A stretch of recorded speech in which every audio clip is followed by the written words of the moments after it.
Alhamdulillah, I am fine also. Okay, sit down please. Today we are going to learn about transformation.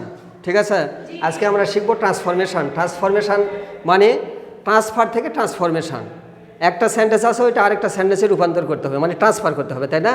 তো আজকে আমাদের কি complex two simple, মানে কমপ্লেক্সকে আমরা কিভাবে সিম্পল করব, ঠিক আছে, এইটার নিয়ম। তো এখানে দেখো বোর্ডে কয়েকটা উদাহরণ লেখা আছে, আগে থেকে আমি উদাহরণ লিখে রাখছি তোমাদের সুবিধার জন্য। এটা কি হয়েছে, কমপ্লেক্স সেন্টেন্সে কি কি থাকবে, সিন্স, অ্যাজ, হোয়েন, এই তিনটা মার্কার যদি থাকে তাহলে সেটা নিয়ম এখানে আমাদের, তাই না? এখন দেখো এখানে প্রথম নিয়মটা যেটা লেখা আছে যে এই যে সিন্স, অ্যাজ, হোয়েন যুক্ত দুইটা ক্লোজের সাবজেক্ট যদি এক হয় এবং দুইটা ক্লোজে যদি প্রিন্সিপাল ভার্ব থাকে, মানে মূল ভার্ব থাকে, ঠিক আছে, তাহলে আমরা কি করব, শুধু এই যে প্রথম ক্লোজের যেটা আছে প্রিন্সিপাল ভার্ব এটার সঙ্গে বিং যোগ করব, ঠিক আছে, আর দ্বিতীয় ক্লোজের সাবজেক্টের জায়গাতে যায় প্রথম ক্লোজের সাবজেক্ট নিয়ে আসবো। যেমন দেখো এই যে when the thief so the police, তাহলে এই ক্লোজের মূল ভার্ব কি স, তাই না? সির পাস্ট ফর্ম স করা আছে। এখন এটা আমাদের কি করতে হবে, এটার প্রেজেন্ট ফর্মের সঙ্গে আইএনজি যোগ করতে হবে। তাহলে সর প্রেজেন্ট ফর্ম কি সি, সির সঙ্গে আইএনজি যোগ হয়েছে, তাই না? সিং দ্য পুলিশ, এখানে আর কোনো পরিবর্তন হয়নি। এখানে কমা উঠাই দিয়ে এখানে দ্বিতীয় ক্লোজের সাবজেক্ট লেখা হয়েছে, দ্বিতীয় ক্লোজে যা আছে তাই লিখতে হবে, ঠিক আছে। আচ্ছা দেখো 2 নম্বরটা, এটাও হচ্ছে দুইটা ক্লোজেরই সাবজেক্ট এক থাকবে, ঠিক আছে, কিন্তু এখানে হবে কি প্রথম ক্লোজ যেটা মানে ক্লোজ মার্কার যেটা, এইটাতে শুধু বি ভার্ব অথবা হ্যাভ ভার্ব থাকবে কিংবা কোনো কারণ বোঝাবে, ঠিক আছে। দুইটা ক্লোজেরই সাবজেক্ট এক হবে, প্রথম ক্লোজে বি ভার্ব, হ্যাভ ভার্ব অথবা কারণ বোঝাবে, ঠিক আছে। যদি কারণ বোঝায় তাহলে আমরা এখানে এই যে বিকজ অফ ব্যবহার করব, ঠিক আছে, আর হ্যাভ ভার্ব থাকলে হ্যাভিং, বি ভার্ব থাকলে বিং। তো দেখো আমাদের এটা দেখো, সিন্স হি ওয়াজ ইল, যেহেতু সে অসুস্থ ছিল, he could not work hard, সে কাজ করতে পারেনি, মানে কঠোর কাজটা করতে পারেনি, তাই না, কাজটা সে করতে পারেনি। তাহলে প্রথম ক্লোজ দ্বারা কারণ বোঝাচ্ছে না, তাহলে আমাদের সূত্রটা মিলে গেছে, তাই না? দুইটা ক্লোজের সাবজেক্ট এক, কিন্তু প্রথমটাতে কি বোঝাচ্ছে, কারণও বোঝাচ্ছে, আবার বি ভার্বও আছে। দেখো একটার মধ্যেই দুইটা নিয়ম আমরা শিখে যাব। দেখো এখানে, তাহলে এখানে আমরা কি করব, কারণ বোঝালে বিকজ অফ, এই যে দেখো বিকজ অফ ব্যবহার করা আছে না, বিকজ অফ।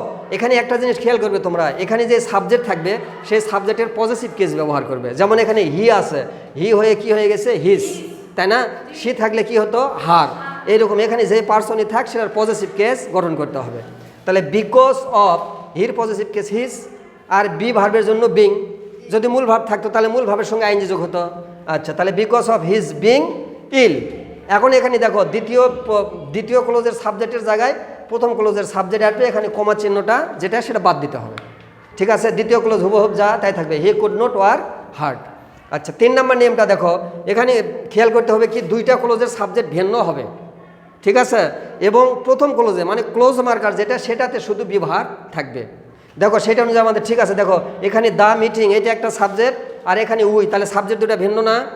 এখানে দেখো প্রথম ক্লোজ মার্কার এই যে ওয়াজ, এটা বিভার্ব না, বিভার্ব আছে। তাহলে আমাদের এখানে করতে হবে কি, মানে এই যে প্রথম ক্লোজের যেটা শুধু এই যে বিভার্বের পরিবর্তে বিং লিখবো আমরা, আর অন্য কোনো পরিবর্তন হবে না। যেমন দেখো when the meeting was being, তাহলে এখানে কি the meeting, the meeting MEETING meeting, এই যে বিভার্ব আসতে বিং হবে, BEING being, the meeting being over, OVER over, তাই না? তারপরে দেখো এখন দেখো কি লিখবো আমরা, আর কোনো পরিবর্তন হবে না। এখানে কি দেবো, কমা উঠাই দেবো, তাই না, সরি কমা থাকবে, দ্য মিটিং বিং ওভার, তারপরে দেখো দ্বিতীয় ক্লোজে যা আছে তাই লিখবো। তাহলে 3 নম্বর নিয়মটা হচ্ছে দুইটা ক্লোজের সাবজেক্ট ভিন্ন হবে এবং প্রথম ক্লোজে শুধু বিভার্ব থাকবে। তাহলে প্রথম ক্লোজে বিভার্ব থাকলে প্রথম ক্লোজেরই এখানে কাজ, প্রথম ক্লোজের কাজটা কি, সব কিছু ঠিক থাকবে, শুধু বিভার্বের পরিবর্তে বিং যোগ করতে হবে, ঠিক আছে। তারপরে কমাতে দ্বিতীয় ক্লোজ লিখতে হবে। হ্যাঁ, তাহলে এখানে 3টা নিয়ম যেটা, এই 3টা নিয়ম আসলে তেমন কোনো কঠিন নিয়ম নয়, শুধু একটু খেয়াল রাখতে হবে, তাই না? এখানে মূল কথা খেয়াল রাখতে কি হবে, দেখো দুইটা ক্লোজের সাবজেক্ট কখনো এক থাকবে, কখনো ভিন্ন থাকবে, প্রথম ক্লোজে কখনো বিভার্ব থাকবে, হ্যাভ ভার্ব থাকবে, অথবা প্রথম ক্লোজ দ্বারা কারণ বোঝাবে। এই বিভিন্ন সিস্টেমের কারণে একটারই 2-3টা নিয়ম হয়ে গেছে, তাই না? ঠিক আছে, তাহলে আমাদের প্রথম নিয়মটা যেটা, দুইটা ক্লোজের সাবজেক্ট এক থাকবে, দুইটা ক্লোজে প্রিন্সিপাল ভার্ব থাকবে। দ্বিতীয় নাম্বার যেটা, এটাও দুটা ক্লোজের সাবজেক্ট এক থাকবে, কিন্তু প্রথম ক্লোজে যদি কারণ বোঝাবে, যদি বি ভার্ব থাকে কিংবা হ্যাভ ভার্ব থাকে, কারণ বোঝালে বিকজ অফ, বি ভার্ব থাকলে বিং, হ্যাভ ভার্ব থাকলে হ্যাভিং। আর তৃতীয় নাম্বার নিয়মটা যেটা, এটা দুইটা ক্লোজের সাবজেক্ট ভিন্ন হবে, শুধু প্রথম ক্লোজে বি ভার্ব থাকবে। এইটা করার টাইমে কোনো কিছুর পরিবর্তন নেই, আমরা যা আছে তাই লিখবো, শুধু প্রথম ক্লোজের বি ভার্বের জায়গাতে যায় বিং লিখবো, ঠিক আছে। তো Dear learner, I hope that the topic is clear to you. This is all for today. Goodbye and Allah Hafiz.